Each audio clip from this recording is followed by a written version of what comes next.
Hello and welcome to InvestComicsTV. I am Jay Katz and this is... I am Martin Pierro from Cosmic Times at CosmicTimes.net. Cool. And myself and Martin will be doing InvestComicsTV interviews together. We'll do a few of them coming up in a few weeks. But for now, we will talk about you for a second. Oh. CosmicTimes.net is your own publishing company, your own website. We actually interviewed you on InvestComicsTV. That's right. And Rick Osmond did that interview. It was a great interview. Thank you for that. You're welcome. Basically, if you missed that interview for some reason, I don't know how, but you can catch the interview on InvestComicsTV.com or InvestComics.com on the front page. But if you missed it, like I said, why don't you tell us a little bit about Cosmic Times and what you do and all that good stuff. All right. Well, Cosmic Times is a small press publishing company located here in South Florida. It's my company. We currently publish 3 titles: Arthur the Legend Continues, Decisions, and our current book, Sold, which was written by Christopher Faulkner with art by Zach Bassett and inks by James Wynot. And we just premiered that book at MegaCon. Cool. MegaCon. Yes. Orlando, right? Yes. Big show this year at MegaCon. Very big show. I can't say enough about the Orlando MegaCon this year. It was absolutely spectacular. No, it was a MegaCon. Yes, exactly. The word mega in MegaCon this year really equates to what took place this past MegaCon 2011. There's not enough that could be said about the crowds there this year. I've been going for the last 4 years, okay? I know you've been going longer, right? I've actually been going since CrossGen used to run the show, way back in the 90s. And in all my years, I've never seen it this busy. I would dare say this was more than double what it was last year. All right, so that's enough for now. We will get to Jim Starlin right after this break. Very excited about that. Okay? Oh, sure. Yeah, so stick around. We'll be right back. Hi, I'm Ernie Hudson. You're watching InvestComicsTV. Hello, I'm Jay Katz, and welcome to InvestComicsTV. We are here with award-winning artist and writer and novelist Jim Starlin. How are you today, sir? I'm doing just fine, thank you. Great. I'm here with Martin Pierro of CosmicTimes.net. What is the background ambiance there? Well, where are you exactly, and where are we talking to you from? Yeah, so we're in the Catskill Mountains here. Everybody's got a fireplace of some kind. Saves on the oil heat. So do you do any skiing up there in the Catskills, or? No, I'm not much of a skier. I'm a boater person. I do my work during the winter, and then during the summer I spend it out on the river. Nice. I'm very envious of you. All right, sir. Well, we wanted to take a look at your exceptional career here, and we took a look at all the work you did, and we went back to the very, very beginning, and I ran across a title called The Eagle, and I was wondering what that was. It seemed to only be one issue of it ever published, and it was a pretty hard book to track down. I wasn't able to get a copy, but I was just wondering what that was all about. I was in the Navy. I was working in an intelligence outfit in the Pacific.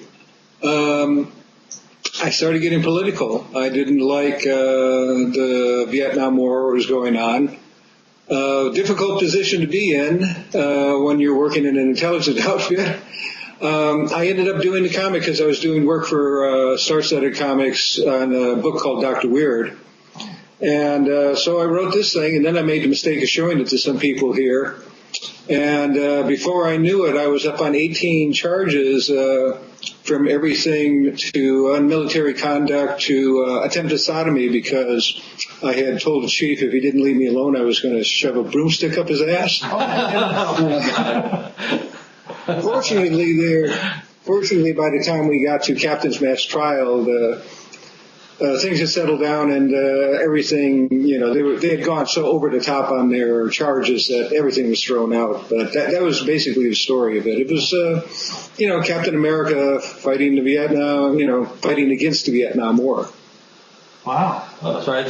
Do you still own that book? Do you still own that Eagle #1? Do you have that in your? I have it around someplace. Oh, you really? Wow, that's pretty good. And I have a 71. Yeah. Okay. Cool. Basically, I wanted to ask you about one of my favorite creations that you came up with. In Iron Man number 55, you came up with Thanos. He was actually Thanos. Thanos. I'm sorry. Sorry, you say potato. So that's one of my favorite characters. He's actually on my first website that I ever created. I had him on my website, and I want to know how you came up with such a villain. Well, after I got out of the service, I went to a community college for a short while, and among the classes I took was a psych class. And, of course, Thanos and heroes came up in there, and I thought, oh, what a nice concept. And when I moved to New York, right down the street from me was a Greek restaurant called Thanatos, so I figured it was meant to be. George Tuska needed a break on Iron Man. I got brought in. Mike Friedrich was going to write it because he was a regular writer on the book. And as it happened, we were sharing an apartment with a number of folks.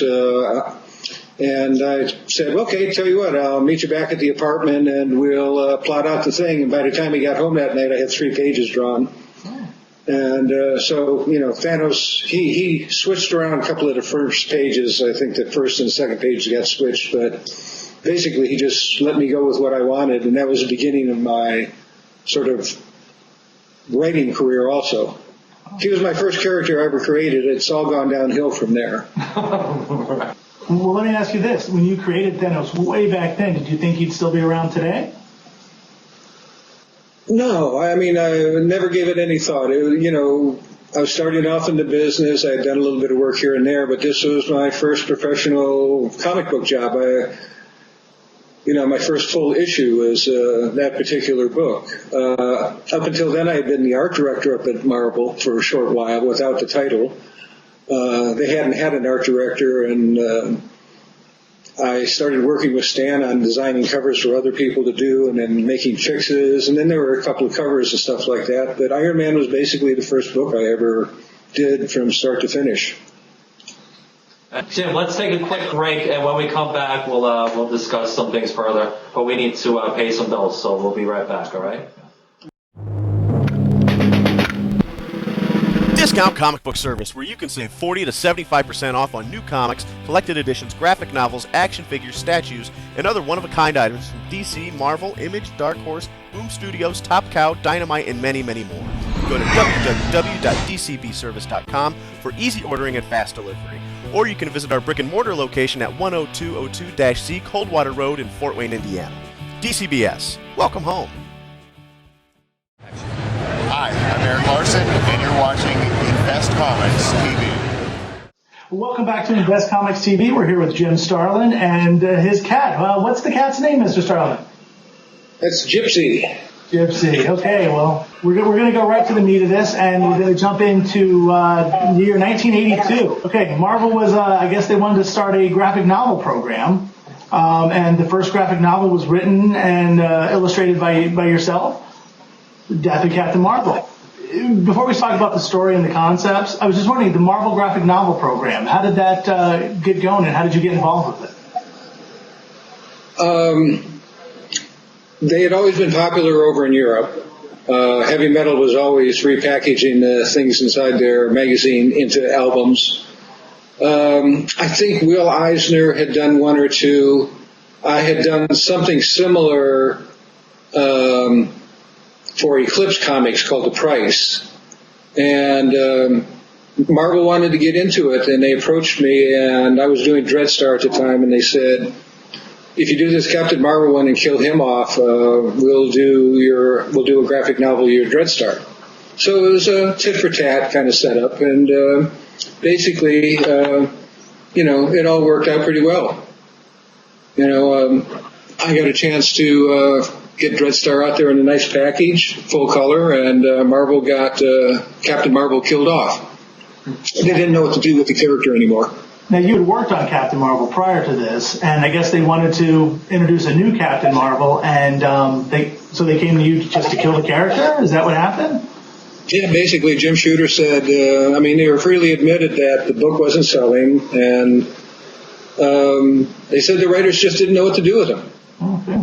Archie Goodwin had done a nice episode of it. Steve Englehart had had a run, and then some other writers took over, and apparently it just sort of plummeted in sales, and they thought they'd revamp it with a female black character. And so, they approached me, and I came up with 2-3 plots, something like that. Hated them all. Ended up tossing them out, and eventually, after walking in the woods and thinking about it, I came up with the story of Captain Marvel dying with cancer, from cancer rather. Yeah, I was going to ask you about that. I know with all the superheroes dying today, it's such a way to sell books today. Reading this graphic novel for the first time, back when it first came out, was a big deal because you have a very big superhero, Captain Marvel, dying of a disease that, is basically everybody gets, whatever it may be, but people die of cancer. Not superheroes.